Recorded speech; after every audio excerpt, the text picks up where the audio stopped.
Hi, I'm Jeff Henig. I'm professor of political science and education in the Department of Education Policy and Social Analysis at Teachers College.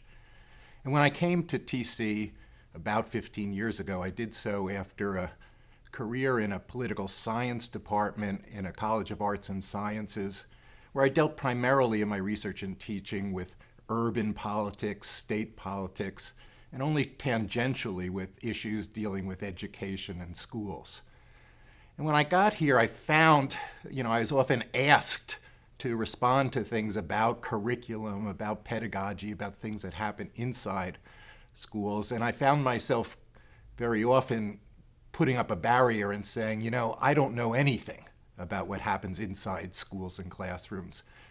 And that was true to some extent, because what I primarily focus on are forces that act on schools from the outside, forces that come out of the clash among interest groups, for example, between unions that may be pushing for more funding and more autonomy, and business and reform groups that may be pushing for greater efficiency and accountability of schools.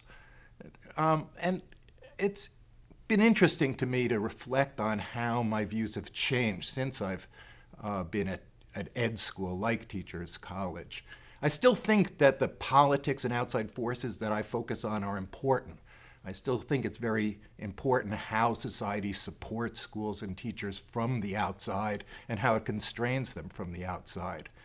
But I've come to see more and more that it also matters how those outside forces get absorbed and reflected in what's happening inside schools and classrooms. So I found myself paying more attention to the question of whether what teachers and schools are doing and being told to do are the right things to do, supported by research, supported by their own experience.